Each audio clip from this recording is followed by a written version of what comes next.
A night train full of passengers is traveling from London to Tunbridge Wells. The conductor announces the upcoming stops over the PA system and asks the passengers to have their tickets ready for inspection. Among the passengers is Dr. Louis Shear, who is on his way home with his little son Max. Louis, tired and weary, soon falls asleep while Max entertains himself with his toys. Louis wakes with a start, surprised to discover they still haven't left London. Seizing the quiet moment, Max suggests playing rock, paper, scissors. Louis agrees, on the condition that Max sleep for a little while afterward. Just as they begin to play, Louis receives a phone call. The carriage is too noisy, so he steps into the lobby.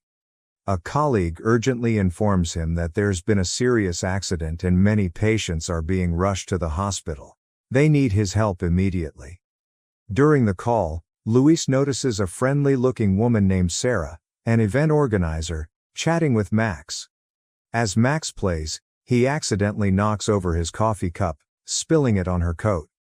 Louis apologizes sincerely, offering to cover the cleaning costs. Sarah laughs it off, joking that he could buy her a new coat, then softens, sharing that she's had a tough day. Louis and Sarah continue chatting, their connection growing.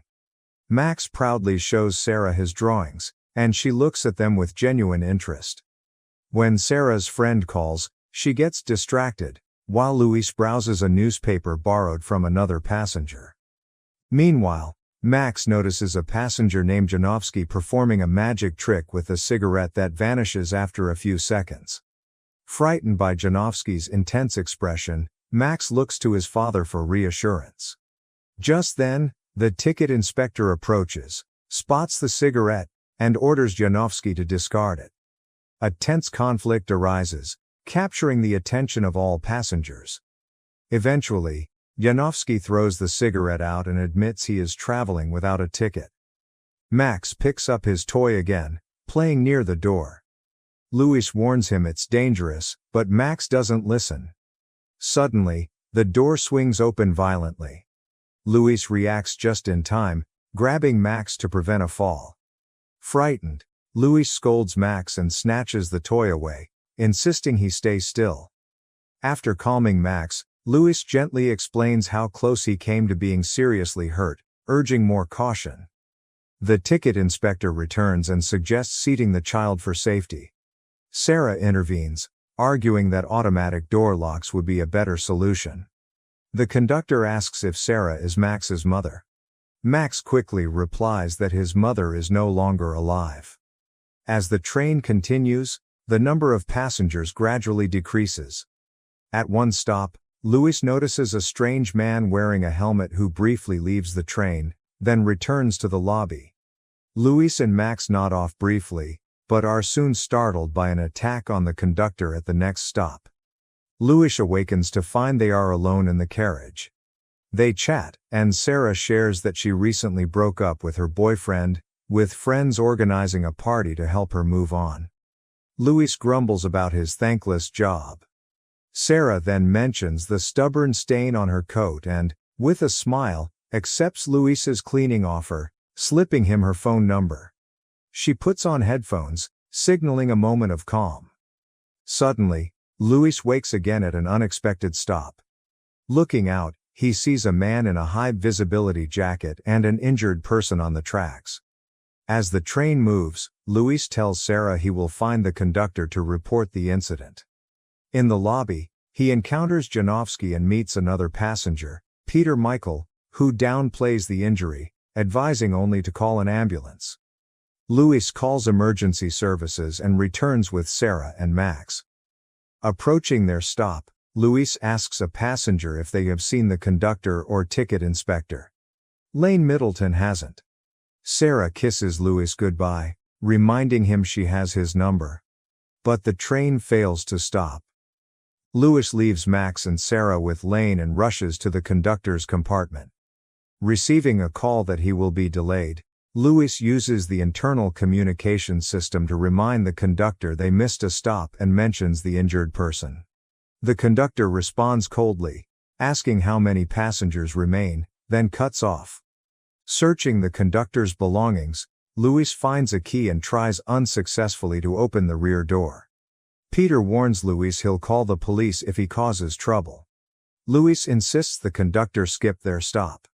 They're interrupted by a deafening horn. Louis returns to the carriage and pulls the emergency brake. Peter tries to stop him, but Louis pushes past.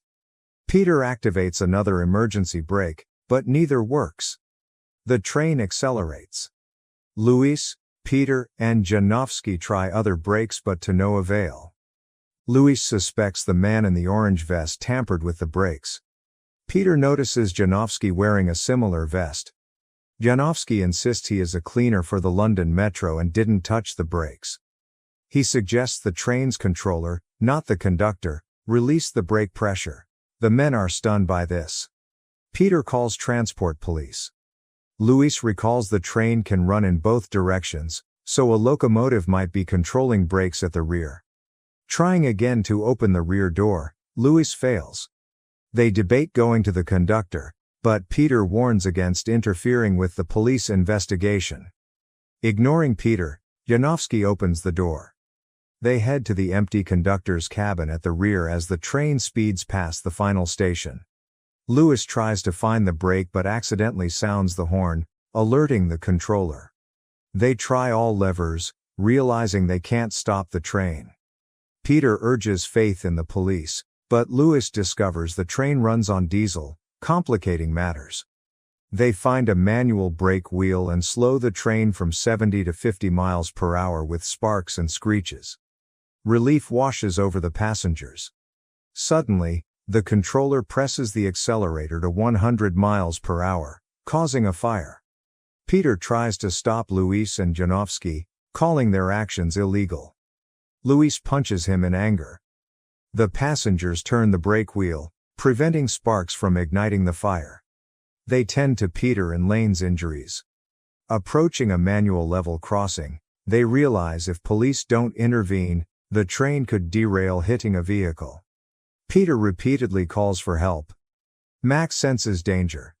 Louis explains the train is speeding toward the crossing.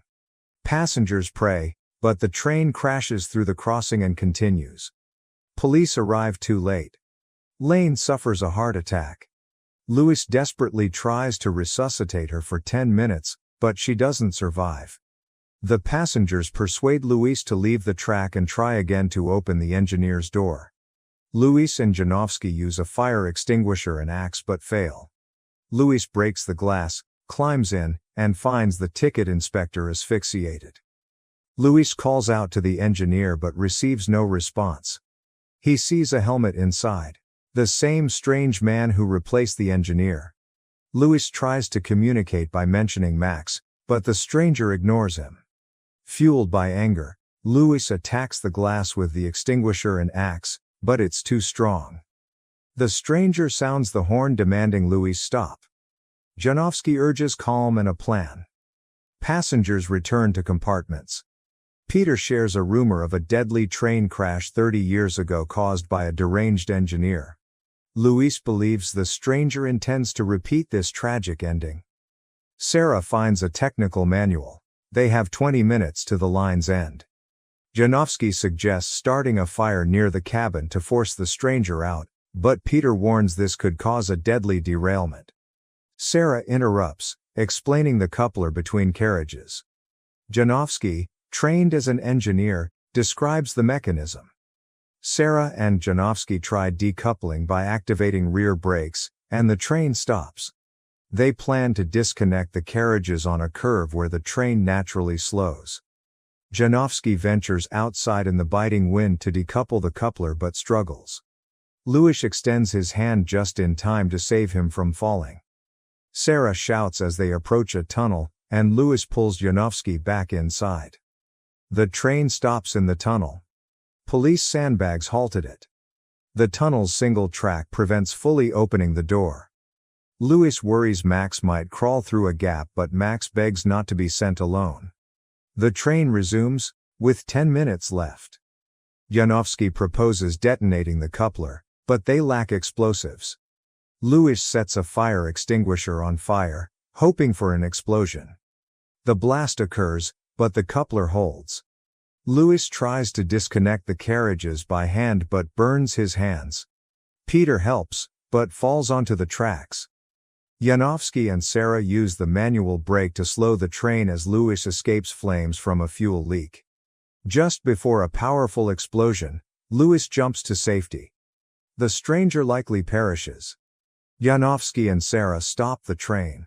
Louis loses consciousness but awakens outside, carried by Sarah, watching the burning train. Police helicopters circle above. Sarah jokes she finally reached the hospital. Survivors celebrate their rescue, but the mystery of the stranger remains. Louis ponders their ordeal, questioning if true safety is possible. The question, what would you do if trapped on that speeding train? Could you stay calm, fight back, or save lives? Share your thoughts below. Was the stranger a villain, a victim, or something more? The story ends, but the mystery lingers. Interesting movie recaps. Like, share and subscribe to follow us for more movie recaps.